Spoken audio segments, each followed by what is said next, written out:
thanks for joining us for another update on the progress of the Mark Twain Zephyr here on marktwainzephyr.com and also the Mark Twain Zephyr Facebook page.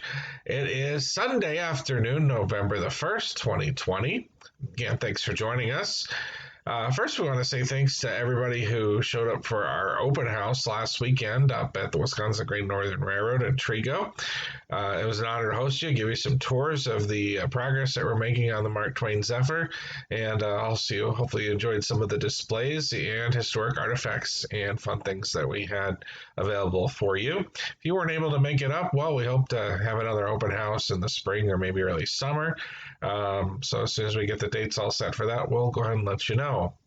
Let's go ahead and check in on some of the progress being made. We have an update for you this weekend, not only on the train, but also some of the track work that is necessary. Do some upgrades for the Mark Twain Zephyr. But first, we'll kick it off. We'll send it to Bob and Phil, who have been very busy on the Tom Sawyer over the last week. So, wow, a lot of changes since last week. We have floors, insulation, paneling. So what?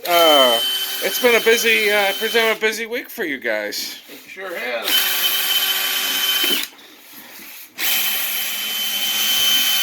So what is the? What are you doing right now? It looks like you're putting a panel in on the side. Yeah, there's a cleat between here to hold the two pieces together. So okay. The seam remains tight. Then we're pre-drilling everything and drilling it into the stainless steel frame of the car. Okay, so what type of boards? This had the metal flooring, if you remember. Maybe we can throw up a picture and you can see the metal flooring. But now we have wood flooring. So what type of wood is this? And was this hard to put on the metal below it? It's very difficult because as we screwed it down, we had to hit it's corrugated stainless. Oh. We had to hit the tops of the corrugation, so each screw is actually precisely measured out to where it needs to go. Okay. So on the actual train that was built by CB&Q, would they have some type of wood flooring like this, or is this something that we're just doing? I'm sure they had some type of wood because I would imagine that this was carpeted at one point, even back then. Okay. Carpeted or tiled. Okay. So they would have had something on it also.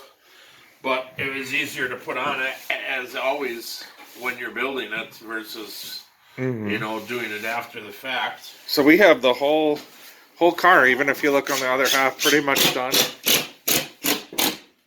And then now, we'll see what Beverly's doing with some of the insulation, but this is the board that covers the insulation now? Yep, it's called poster board. Poster board? Or MDF. No. MDO, that's what it is. Oh, okay. I couldn't think of the last one. And so this will cover up the insulation, keep it nice and tight in there?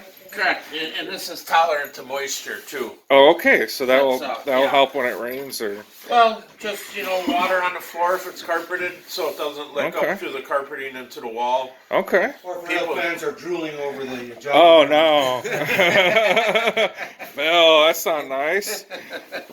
So what type of, this was half an inch, or you tried a different size, and you had to choose a different size for this? Yeah, the quarter inch, which is actually 3/16, was just too thin. Okay. And they wouldn't allow us to put screws in and countersink them. Okay. So you're going to have to do this all the way up and down the car. Yep. Correct. All right. Well, let's see what Beverly's doing with the installation over here. Hi, Beverly. How are you? It's our dinner train manager, Beverly, who's pitching and doing some insulation work right now. Got your mask on, but hopefully we can hear you if you talk loud. So what do you have to do with the insulation here? This is what's under the board that they're working on, right? Okay. And I'm going to clean up a little bit more of this, and then I'm going to put in the... So this is the original 1935. And when you took this off, what was under here? This was it's kind of like a plywood. Okay. That's why it's coming off in strips. And this is all original when they built the train? Yeah, And that's some kind of... This is copper line. Copper. Wow. So I'm going to try to get all of that out of here. Is before. the insulation and what we do now, is that a lot better than the original wood and copper that the Burlington would have done? Absolutely. Okay. Absolutely a lot better. It's a lot safer. Oh, okay, okay. It's not a lot safer than they used to have back then before Wow. they knew what some of the insulations carried. So you got to rip all this wood and copper and Yeah, I'm gonna Wow. maybe just go down to this part. 'Cause this will kind of help with some of the backing of the. I just want to kind of make it a little even, get some of the worst stuff out of here. okay. And then this is our, what type of insulation is this, do you know? Bob, what type of insulation is this? What type of insulation is this, Bob? This is it's rock wool panel insulation. Like you'd have for a house? No, Oh, no. absolutely not. No. No. Oh, it's special. Yeah, actually, it was recommended by some other people that build railroad cars. Oh, okay. So it's a special, because yeah, we've had some people wonder if this is the same type of stuff you use in a house. It's more concentrated.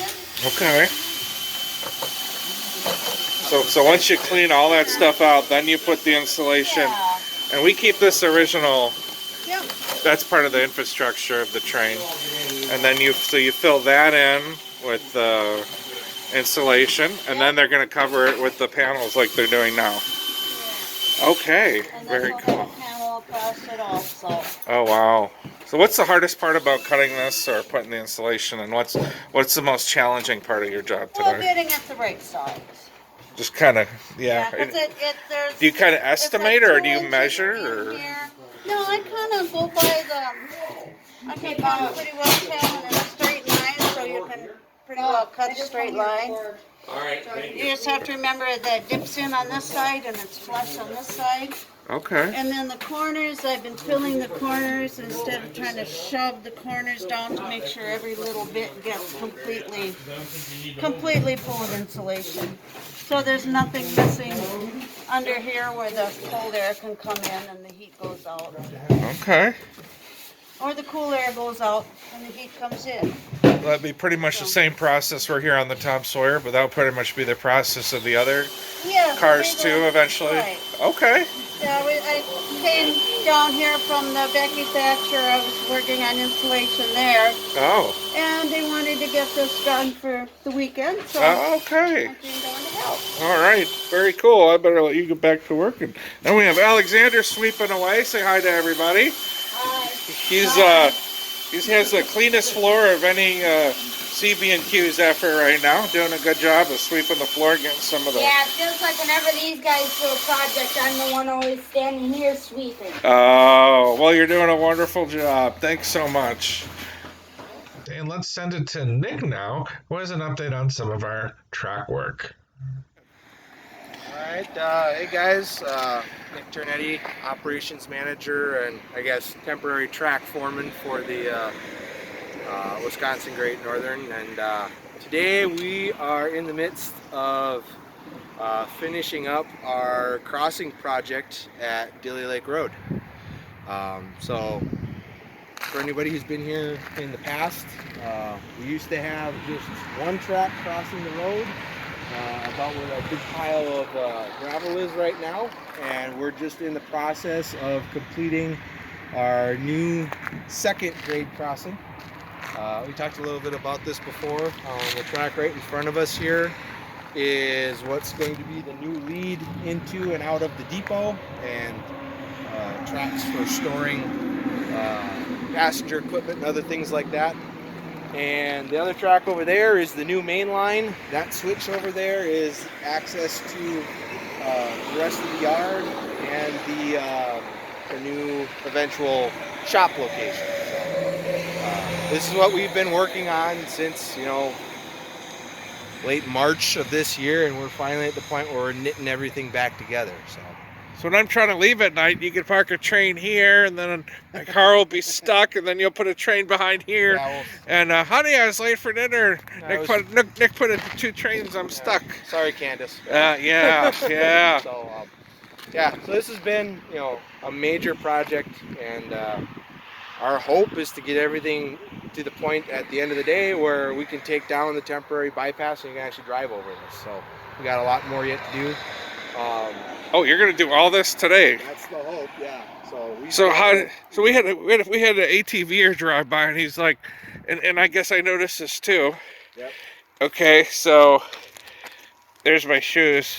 So the track's about 1.5 feet lower than the road. How do you get that up there, or do you lower the road, or what? How do you do that, Nick? We're not gonna mess with the height of the road. Okay. The biggest thing that we're trying to do here is put a decent base underneath this track, because once you pave the road back over and build a crossing, you're never going to get back in there to correct an issue unless you tear everything up and close the road again. So you try to build the track under it, as sturdy and as stable as possible, so you never have any sort of issue going in and out of it. You try and plan it as best you can so that there's no joints inside of it. So you can see there's 2 rail joints over there. There'll eventually be 2 rail joints on the other side, and we did the same thing with the crossing over there. So what we're basically going to wind up doing is, once we've got this track spiked and gauged, we're going to start jacking it up, dumping rock in here, running our tamper back and forth to pack it all in, and then repeat until the top of the rail is either level or even slightly below the height of the pavement. Okay. Well, they say it's always a good day when you learn something new, and I learned something new by watching you guys. So it's a little hard to see from here, but there's the joints you're talking about, and you were searching around for one of these, and one of them had CNW 100, and then the other had something like 100 on them, and you were explaining to me off camera that there's actually different rail, which I didn't know. So I presume a lot of our viewers think, oh, all the rail's the same, but it's not. Yeah. So rail comes in different weights. And it's usually measured in pounds per yard. So like what we're laying out right here, what we've done for most of this project is 100-pound rail. It's 100 pounds for every yard of actual rail. Can you pick that up? If you have enough people, with tongs, you can lift rails that way. We use a skid steer, or we'll drag it around and we have to move it. So if 1 foot would be, we were estimating somewhere 34 to 40 pounds. Yeah, so about 33 pounds for a 100-pound rail. Okay. And rail, started off in the 45 to 50-pound range. Most of this railroad was originally laid with was probably about 60 or 65-pound rail. Okay. And they upgraded it in the 20s to 100-pound rail. Oh. But and today on mainline railroads, you can go all the way up to 136 pounds is pretty common. Wow. Yeah. So I mean that's a much taller and wider rail than this is. But the other interesting thing is that even within the same weight, rail has different profiles. Okay. So what we deal with here, it's like 100 3.5, 100 2.5, 100 OM, 100 RE. It's all just different variations on profile. So like the width of the head, how tall it is. It's all 100-pound rail, but it doesn't go together the way that 2 pieces of the same weight would. And so when you wind up with that, you actually have to have what are called transition bars. Okay. So this is a standard joint bar. This is for 100 3.5, and it's drilled with 2 oblong holes on each side, so that's where the bolt goes in, and the bolts are shouldered. Okay. So they kind of get tapped into there, and then you tighten them with a nut and a washer on the backside. Okay. So the CNW, does that have any relation to the Chicago Northwestern? It actually does. I mean, the CNW had its own specified profile of rail. Okay. That was their preference. We have some other stuff that has come in from other locations of the CNW at a certain point in time didn't want to use their special grade of rail, so they used a different one. Okay. So we have to keep in stock transition bars when we run into stuff like this, and a lot of it's just stuff that's been picked up from other tracks that have come out on the property before. So what's some of the oldest rail that you found when you're doing the track work this year? We've got usually there's kind of a rough rule of thumb, the older the rail, the lighter it is. Okay. We've dealt with some stuff that was rolled in 1910. Wow. So that's a 110-year-old rail. I don't think we found, there's some stuff in some of the side tracks people have told me about that is from like the 1890s. Okay. Those aren't, connected and run on anymore, but the rails still are. That's when they were rolled. Wow. Most of the stuff in here is from between like 1923 and 1929. Okay. And as you go up in weight to like the 115-pound or 112-pound, most of that seems to have been rolled in the 40s. Wow. So last question, I guess, when you come back Monday when you get this done, What do you have for the track projects in the week ahead? When do you think if the warmer? I guess it's supposed to get up to 60 this next week. Yeah, it's gonna be a lot nicer than trying to do it in snow. So is there a estimated completion date or it's guesstimate or the first rule of something like this is I'm not the boss and I'm not going to do any sort of estimate when things are done. It's done when it's done. It's done. Okay. But you know that's probably what the boss would say. Yeah. We've got to connect this track over to the switch over there. Okay. We have a rail we need to swap out further down the line.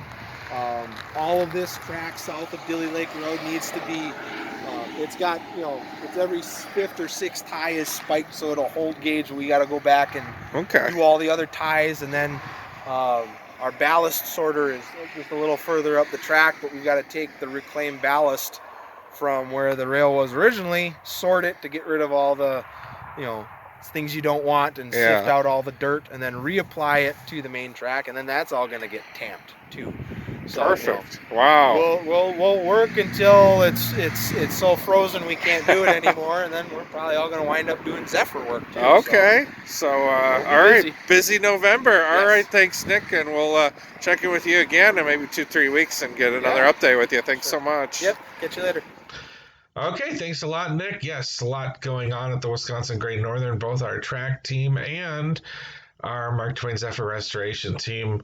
Busy, hard at work. It'll definitely be a very busy week ahead as temperatures up here are supposed to be back into the 60s, which is a nice treat after some of the cold October that we've had.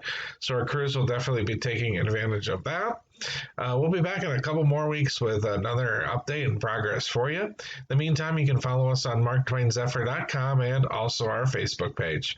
For the Wisconsin Great Northern Railroad, I'm Robert Tabor, and have a good weekend.